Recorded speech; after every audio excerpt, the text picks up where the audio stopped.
Halo historian. Assalamualaikum warahmatullahi wabarakatuh. Yuk belajar sejarah.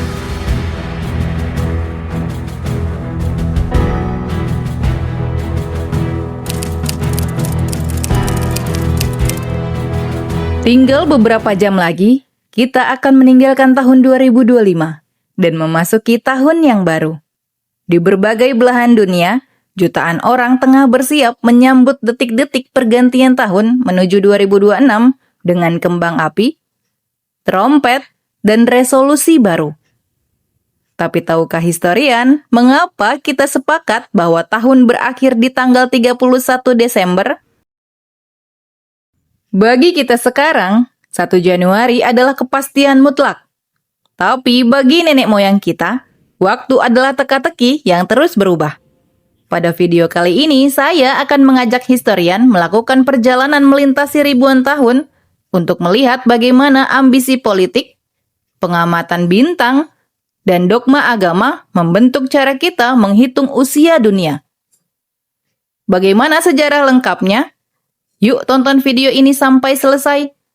Tapi sebelum itu, buat yang belum subscribe, jangan lupa subscribe, nyalakan lonceng notifikasinya, dan share video ini ke teman-teman kalian. Sejarah mencatat bahwa perayaan Tahun Baru pertama kali lahir di Mesopotamia. Tepatnya di peradaban Babilonia kuno, sekitar 2000 tahun sebelum Masehi. Tapi jangan bayangkan mereka merayakannya di tengah musim dingin yang bersalju.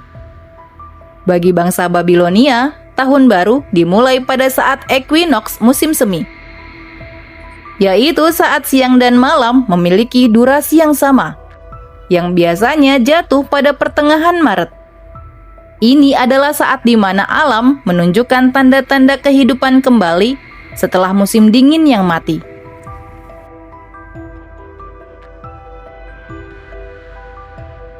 Perayaan ini dikenal dengan nama Festival Akitu, yang berlangsung selama 11 hari berturut-turut.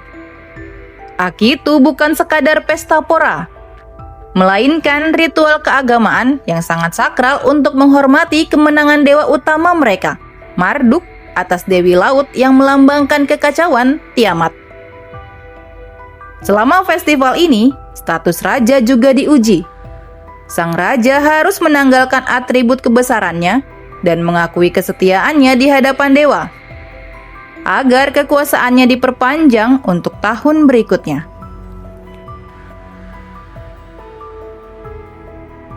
Dari sisi sosial, bangsa Babilonia menggunakan momen ini untuk membersihkan diri secara spiritual dan fisik. Disinilah akar dari resolusi tahun baru dimulai. Mereka akan berjanji kepada para dewa untuk mengembalikan alat-alat pertanian yang dipinjam dan melunasi utang-utang mereka. Jika mereka gagal menepati janji tersebut, mereka percaya akan tertimpa nasib buruk sepanjang tahun yang baru.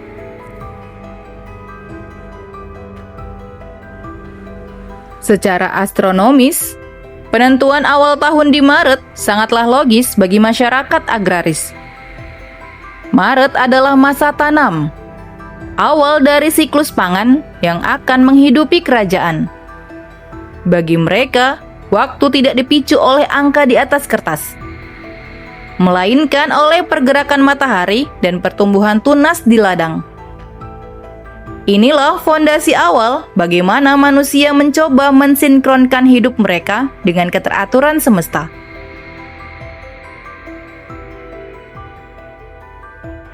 Beranjak ke Romawi kuno, perhitungan waktu sempat mengalami kekacauan yang luar biasa. Kalender Romawi awal yang dikaitkan dengan Romulus hanya memiliki 10 bulan, atau sekitar 304 hari. Kalender ini dimulai pada bulan Maret dan berakhir di bulan Desember. Hal ini menjelaskan mengapa bulan September hingga Desember memiliki arti angka 7 hingga 10. Meski kini mereka adalah bulan ke-9 hingga ke-12. Kekurangan hari ini membuat kalender mereka sering tidak selaras dengan musim.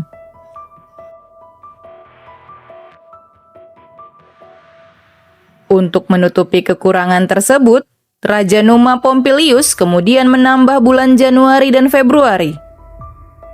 Namun sistem ini masih jauh dari sempurna. Karena para imam yang bertanggung jawab menjaga kalender seringkali memanipulasi waktu demi kepentingan politik. Misalnya memperpanjang masa jabatan seorang pejabat atau mempercepat hari pemungutan suara. Akibatnya perayaan musim panas terkadang jatuh di musim gugur dalam catatan kalender.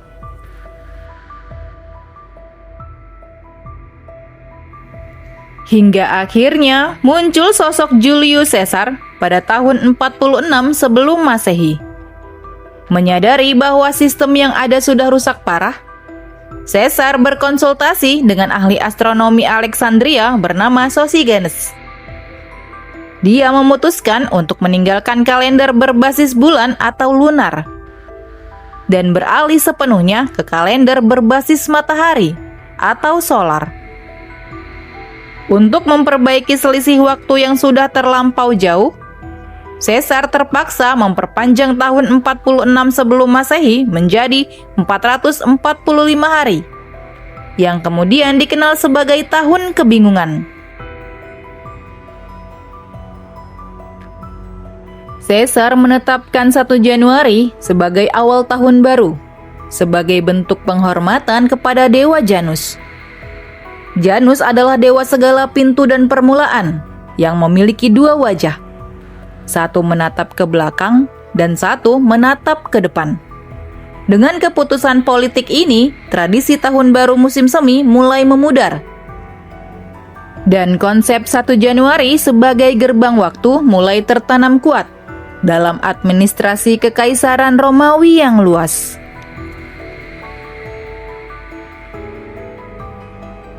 Setelah runtuhnya Kekaisaran Romawi dan menyebarnya agama Kristen di seluruh Eropa, tradisi 1 Januari mulai dipandang dengan penuh kecurigaan. Para pemimpin gereja pada masa itu menganggap perayaan 1 Januari sebagai warisan pagan yang penuh dengan kemaksiatan dan penyembahan dewa-dewa palsu. Akibatnya pada Konsili Tours tahun 567, penggunaan 1 Januari sebagai awal tahun secara resmi dihapus di banyak wilayah Kristen. Selama berabad-abad, di abad pertengahan, Eropa tidak memiliki keseragaman tanggal tahun baru. Masyarakat merayakannya pada tanggal-tanggal yang dianggap suci dalam tradisi Kristen. Ada yang merayakannya pada tanggal 25 Desember sebagai kelahiran Yesus, 25 Maret sebagai hari raya kabar sukacita, atau bahkan saat Paskah, yang tanggalnya berubah-ubah setiap tahun. Hal ini menciptakan kerumitan luar biasa dalam pencatatan sejarah dan dokumen antar kerajaan.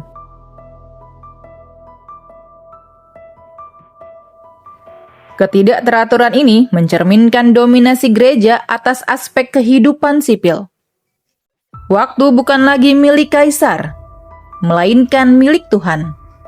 Setiap wilayah memiliki otonomi untuk menentukan kapan tahun baru berganti berdasarkan tradisi lokal masing-masing. Namun sistem ini menimbulkan masalah besar bagi para pedagang dan pengelana yang harus terus menyesuaikan penanggalan setiap kali mereka menyeberangi perbatasan wilayah.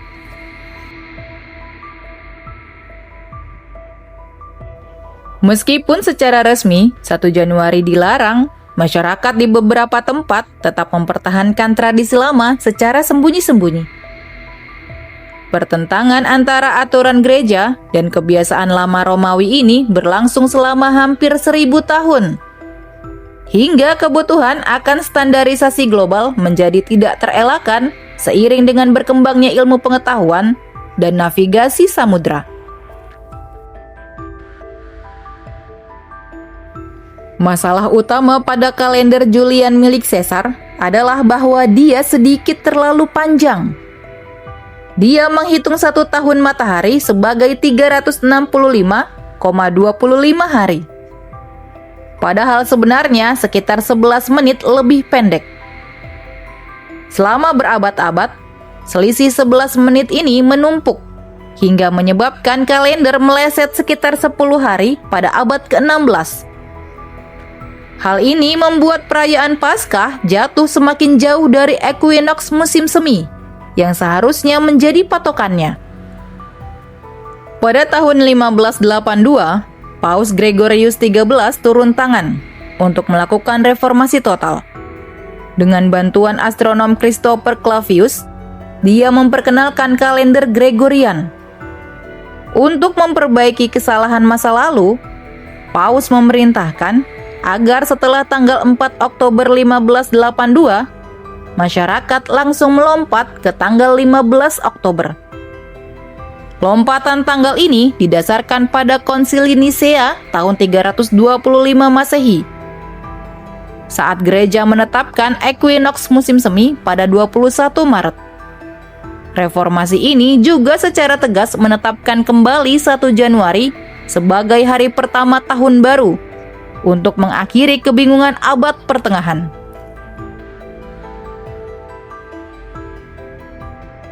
Paus Gregorius XIII menyadari bahwa masalah utama pada kalender Julian bukan hanya selisih 10 hari yang telah menumpuk, tapi juga aturan tahun kabisat yang terlalu sederhana. Dalam sistem Julian, penambahan 1 hari setiap 4 tahun sekali menciptakan asumsi bahwa 1 tahun matahari tepat berdurasi 365,25 hari. Padahal durasi sebenarnya sedikit lebih pendek. Untuk menghentikan pergeseran waktu ini secara permanen, Paus Gregorius memperkenalkan formula kabisat yang lebih presisi dan bersifat korektif. Dia menetapkan bahwa tahun yang habis dibagi 4 tetap menjadi tahun kabisat. Namun dengan sebuah pengecualian besar pada tahun-tahun abad yang berakhiran dengan 0 ganda. Dalam aturan baru ini, tahun abad seperti 1700, 1800, dan 1900 tidak lagi dianggap sebagai tahun kabisat, meskipun mereka habis dibagi 4.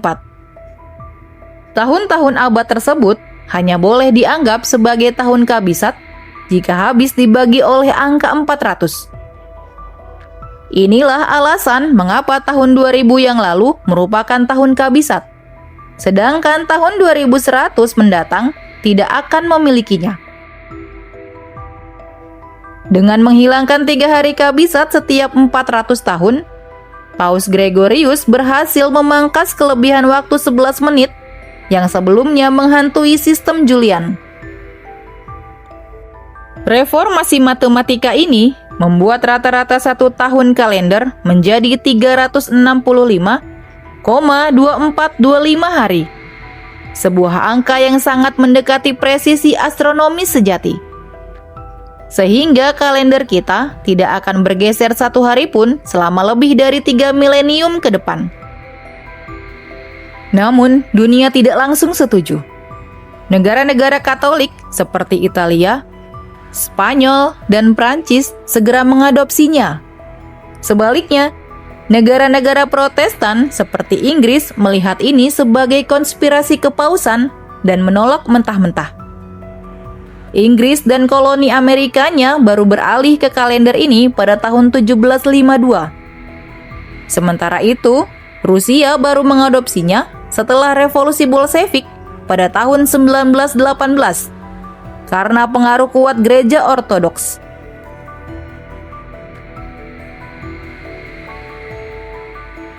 Penerapan kalender Gregorian ini menjadi tonggak penting dalam sejarah globalisasi. Dengan sistem ini, dunia perlahan-lahan memiliki bahasa waktu yang sama.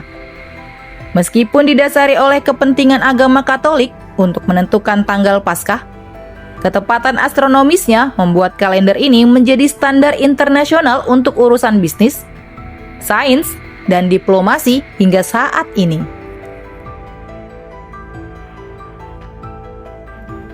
Meskipun kalender Gregorian menjadi standar global, umat manusia tetap merawat keberagaman melalui kalender kultural dan religius lainnya.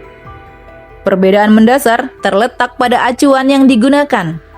Matahari atau solar, bulan atau lunar, atau kombinasi keduanya, lunisolar. Kalender Hijriyah misalnya, sepenuhnya menggunakan siklus bulan. Karena tahun Hijriyah sekitar 11 hari lebih pendek dari tahun matahari, hari raya Islam seperti Idul Fitri selalu bergeser maju setiap tahunnya dalam kalender Masehi. Melintasi semua musim dalam siklus 33 tahun.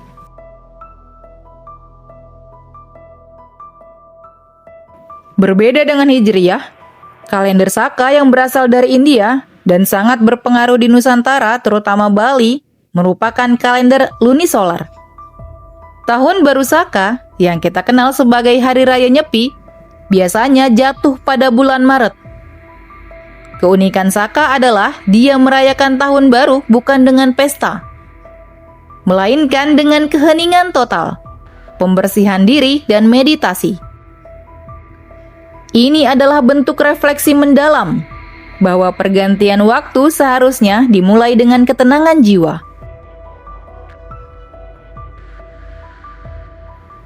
Sementara itu, kalender Cina juga menggunakan sistem lunisolar yang sangat kompleks. Tahun baru Imlek ditentukan berdasarkan kemunculan bulan baru kedua setelah titik balik matahari musim dingin atau winter solstice. Setiap tahun diasosiasikan dengan salah satu dari 12 hewan zodiak yang memberikan warna budaya dan kepercayaan nasib yang berbeda tiap tahunnya. Bagi masyarakat Tionghoa, tahun baru adalah festival musim semi yang menandai berakhirnya musim dingin yang membeku. Jika kita membandingkan ketiganya, terlihat bahwa Masehi atau Gregorian lebih bersifat administratif dan sekuler, sementara Hijriyah bersifat religius spiritual, Saka bersifat kosmis meditatif, dan Cina bersifat agraris kultural. Meskipun berbeda tanggal dan cara merayakannya, benang merah dari semua kalender ini adalah keinginan manusia untuk menandai keberadaan mereka di tengah arus waktu yang tidak terbendung. Perbedaan ini bukan untuk memisahkan, melainkan memperkaya perspektif kita tentang bagaimana semesta bekerja.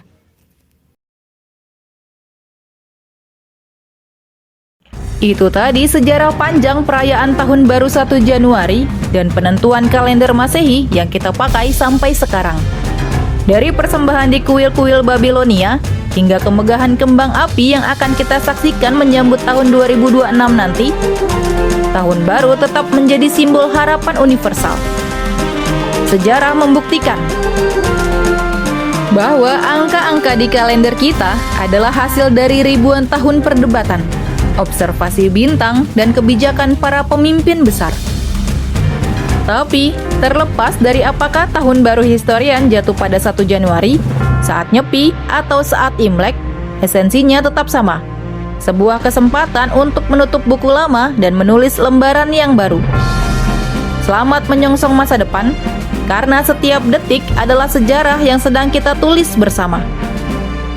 Semoga video tadi bermanfaat dan menambah pengetahuan kita tentang sejarah, karena sejarah adalah guru kehidupan. Sampai jumpa di video selanjutnya.